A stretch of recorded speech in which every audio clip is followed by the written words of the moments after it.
অষ্টম শ্রেণীর নতুন কারিকুলাম 2024 এর বাইনারি সংখ্যা পদ্ধতির প্রথম পর্বে সবাইকে স্বাগত জানাচ্ছি। আজকে আমরা এই পর্বটিতে বাইনারি সংখ্যা কি সেই সম্পর্কে সাধারণ আলোচনা করব। তবে এখন বর্তমান যারা অষ্টম শ্রেণীতে পড়াশোনা করছে তারা সপ্তম শ্রেণীতে বাইনারি সংখ্যা পদ্ধতি সম্পর্কে তাদের ধারণা রয়েছে। এখানে বাইনারি সংখ্যার যোগ, বিয়োগ, গুণ, ভাগ আলোচনা করা হয়েছে। এই অধ্যায় নিয়ে আমরা একটু বিস্তারিত আলোচনা করব পরবর্তী পর্বে। তো এখানে একটি রোবটের ছবি দেওয়া আছে এবং এর পাশে একটি কথা উল্লেখ রয়েছে, সেটা হচ্ছে পৃথিবীতে 10 ধরনের মানুষ আছে যারা বাইনারি বুঝে এবং যারা বাইনারি বুঝে না। আসলে এটা কিন্তু 10 নয়, এটা হচ্ছে আমাদের বাইনারি সংখ্যাতে দুইটা ডিজিট রয়েছে, সেটা হচ্ছে 1 আর হচ্ছে 0। কারণ কম্পিউটার বা কোনো ইলেকট্রনিক যন্ত্র তারা আমাদের ভাষা বুঝে না, তারা বুঝে অন এবং অফ। এই 1 হচ্ছে অন বা চালু, যেটা আমরা সপ্তম শ্রেণীতে দেখেছি, আর এটা হচ্ছে অফ মানে হচ্ছে বন্ধ, অর্থাৎ বিদ্যুৎ বন্ধ এবং বিদ্যুৎ চালু বা সুইচ অন করা অফ করা, এটা বোঝানো হয়। তো এই 1 আর 0-র এটার দশমিক বা 10 ভিত্তিকের মান বা দশমিকের মান হবে 2। অর্থাৎ পৃথিবীতে 2 ধরনের মানুষ রয়েছে যারা বাইনারি বুঝে এবং বাইনারি বুঝে না। বাইনারি সংখ্যা পদ্ধতি। তো সপ্তম শ্রেণীতে আমরা বাইনারি বা 2 ভিত্তিক সংখ্যা পদ্ধতি নিয়ে কাজ করেছি। তো তোমাদের মনে প্রশ্ন জেগেছে যে আমাদের গণনা সব কাজ 10 ভিত্তিক অর্থাৎ দশমিক সংখ্যা পদ্ধতি দিয়ে সমাধান করার পরও কেন বাইনারি সংখ্যা পদ্ধতি শিখছি। সেই প্রশ্নের জবাব খোঁজ করার আগে আমাদের জেনে নিতে হবে বাইনারি সংখ্যা পদ্ধতি কিভাবে এলো। তো বাইনারি সংখ্যা পদ্ধতির যে প্রবক্তা উনি হচ্ছেন জার্মান গণিতবিদ গটফ্রিড ভিলহেল্ম লিবনিজ। তো তার অন্যতম একটি আলোচনা ছিল ধর্মীয় দর্শনের ভাষাকে কিভাবে গাণিতিক যুক্তিতে রূপান্তর করা যায়। এই চিন্তা থেকে তিনি 10টি 10 ভিত্তিক অঙ্ক নিয়ে প্রকাশ করা যায় এমন সমস্ত সংখ্যাকে কেবল 0 এবং 1 দিয়ে প্রকাশ করার চেষ্টা করেন। অর্থাৎ আমরা যে সংখ্যাগুলো শিখেছি 10 ভিত্তিক সংখ্যা, অর্থাৎ ডিজিট হচ্ছে 10টি, 0 1 2 3 4 5 6 7 8 9। এই টোটাল 10টি ডিজিট দিয়ে আমরা যেমন অসংখ্য সংখ্যা তৈরি করতে পারি, তেমনি এই 10টি 10 ভিত্তিক সংখ্যাকে তিনি 2টি সংখ্যার মাধ্যমে প্রকাশ করার চেষ্টা করেছেন, সেটা হচ্ছে 0 এবং 1। শুধু চেষ্টাই নয়, 10 ভিত্তিক সংখ্যা সম্পন্ন করা যায় এমন সকল গাণিতিক প্রক্রিয়া যোগ, বিয়োগ, গুণ, ভাগ তিনি এই 2টি সংখ্যা দিয়ে করে দেখালেন। 1703 সালে প্রকাশ করেন explanation of the binary arithmetic নামে একটা বই। 150 বছর পর জর্জ বুল নামে একজন আইরিশ বিদ্যালয়ের শিক্ষক 1847 সালে ম্যাথমেটিশিয়াল অ্যানালাইসিস অফ লজিক পুস্তকটির লেখেন, যা আমাদের দৈনন্দিন জীবনে যা ঘটে তা কিছু সত্য এবং মিথ্যার সমন্বয়ে, অর্থাৎ তিনি 0 এবং 1 দিয়ে তা প্রকাশ করতে থাকেন। কিন্তু বুলের বক্তব্য লিবনিজের তত্ত্বের বীজগাণিতিক প্রকাশ, যা আধুনিক কম্পিউটারে বিদ্যুতের উপস্থিতি এবং অনুপস্থিতির ঘটনার গাণিতিক যুক্তিছকে বেঁধে ফেলতে যুগান্তকারী ভূমিকা রেখেছে। অর্থাৎ কম্পিউটার শুধু অন এবং অফ এই কথাটির মাধ্যমেই তার সমস্ত রকমের কাজ করে থাকে। সেই লিবনিজ বিখ্যাত গণিতবিদ। তো জর্জ বুলের দেখানো বুলিয়ান বীজগণিতের সাহায্যে কিভাবে কম্পিউটারের গঠন সম্পূর্ণ হয় তা তোমরা ডিজিটাল প্রযুক্তি বিষয়ে এবং উচ্চতর শ্রেণীতে শিখবে, কিন্তু সে পর্যন্ত পৌঁছাতে আমাদের লিবনিজের দেখানো গাণিতিক প্রক্রিয়াগুলো শেখা প্রয়োজন। অর্থাৎ 190 পৃষ্ঠায় শুধুমাত্র সাধারণ কিছু ধারণা দেওয়া হয়েছে, এর থেকে একটু বেশি ধারণা আমরা সপ্তম শ্রেণীতে পেয়েছি। সেই বিষয়ে আরেকটু পরিষ্কার করার জন্য লিবনিজ সংখ্যা পদ্ধতি নিয়ে তোমাদের কতটুকু মনে আছে একটু পরখ করে নেওয়া যাক। অর্থাৎ সপ্তম শ্রেণীতে আমরা কতটুকু শিখেছি শুধু সেটাকে এখানে যাচাই করতে বলছে। কুইজ। বিটের পূর্ণরূপ কি? বিটের পূর্ণরূপ হচ্ছে বাইনারি ডিজিট। এখানে বিটের যে প্রথমে 2টি BI এই লেটারটি রয়েছে, বাইনারির প্রথম 2টি লেটার BI এবং টি ডিজিটের লাস্টের টি যুক্ত করে তৈরি করা হয়েছে বিট। 2 বাইনারি সংখ্যা পদ্ধতিতে কেবল 2টি অঙ্ক ব্যবহার করা হয় কেন? যুক্তিসহ ব্যাখ্যা করো। তো ইলেকট্রনিক যে যন্ত্রগুলো রয়েছে সেগুলো বাইনারি পদ্ধতিতে কাজ করে।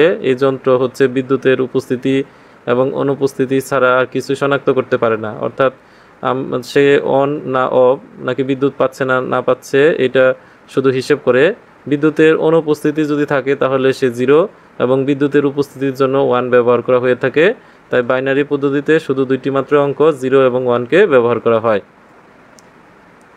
আর বাইনারি বাই অর্থ হচ্ছে 2, অর্থাৎ 2 ভিত্তিক সংখ্যা। 3 বাইনারি 1011কে 10 ভিত্তিক সংখ্যায় প্রকাশ করলে কত হবে? তো বাইনারিকে 1011কে 10 ভিত্তিক সংখ্যায় প্রকাশ। তো এটা করার জন্য আমরা একটা সংখ্যাকে, যেমন 1011, এটার প্রত্যেকটা ডিজিটকে 2 ভিত্তিক সংখ্যায় নিয়ে আসতে হবে। তাহলে 1 × 2 প্লাস 0 × 2 প্লাস 1 × 2 প্লাস 1 × 2। আমরা প্রত্যেকটা ডিজিটের সাথে 2 দ্বারা গুণ করব।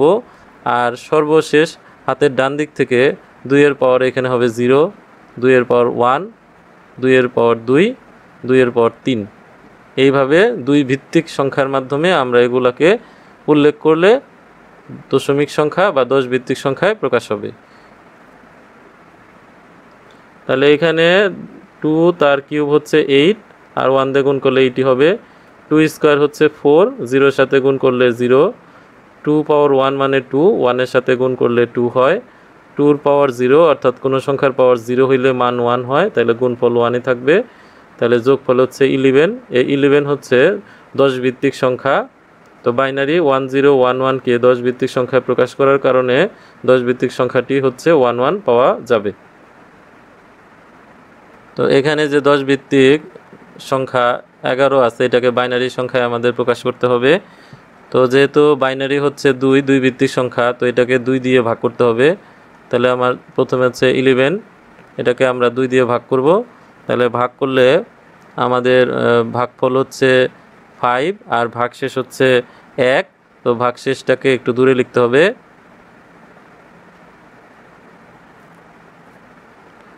এখানে আমরা 2 দিয়ে ভাগ করব, 2কে 5 দিয়ে ভাগ করলে 2 বার যায়, আর ভাগশেষ হচ্ছে 1। এই 2কে 2 দিয়ে ভাগ করলে ভাগফল হবে 1, আর ভাগশেষ হচ্ছে 0। এই 2কে 1 দিয়ে ভাগ করলে ভাগফল হবে 0, আর ভাগশেষ হচ্ছে 1। তাহলে এগুলা হচ্ছে ভাগশেষ। এখন লেখার নিয়ম হচ্ছে নিচ থেকে উপরে, অর্থাৎ আমরা 2 দিয়ে ভাগ করার পর প্রতিটা ধাপে যে ভাগশেষ থাকে সেই ভাগশেষগুলো নিচ থেকে উপরে উল্লেখ করলে বাইনারি সংখ্যায় প্রকাশ হয়ে যায়। তাহলে 11 এটা হচ্ছে 10 ভিত্তিক সংখ্যা, যার বাইনারি বা 2 ভিত্তিক সংখ্যা হচ্ছে নিচের থেকে লিখতে হবে, নিচ থেকে উপরে। নিচের অংশকে বলা হয় এমএসবি, মোস্ট সিগনিফিকেন্ট বিট, আর উপরে হচ্ছে লেস সিগনিফিকেন্ট বিট।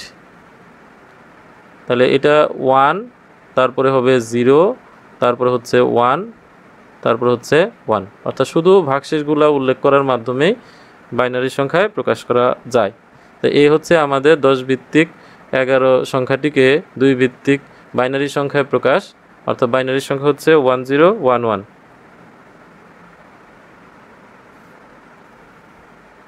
আচ্ছা, বেশ ভালোই শিখেছিলে মনে হচ্ছে। এবার বলি বাইনারি শিখে কি হবে। তো তোমাদের মধ্যে যারা কম্পিউটারে কাজ করেছো বা গেমস খেলেছো, খেয়াল করেছো যে কাজটা বা খেলাটা সংরক্ষণ বা সেভ করে রাখা যায়। আমরা যখন একটা চিঠি বা বই পাই সেটি আমাদের টেবিলে বা ড্রয়ারে সংরক্ষণ করি, আমাদের বাসায় সুন্দর স্মৃতিগুলো মাথায় সংরক্ষণ করে রাখি।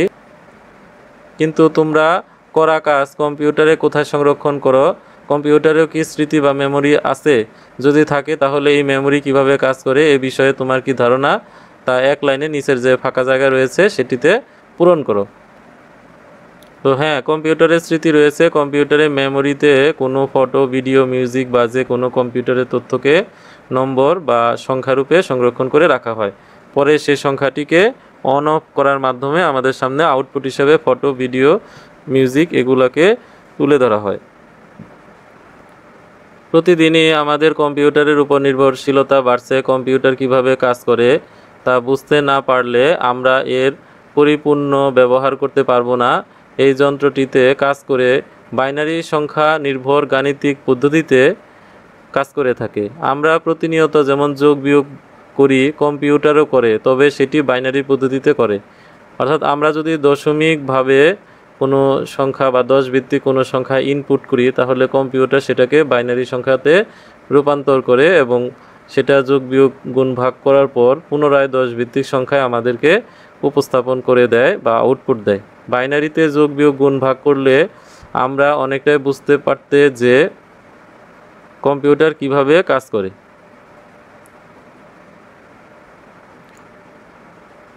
দশ ভিত্তিক সংখ্যার বেইস বা ভিত্তি হচ্ছে 10।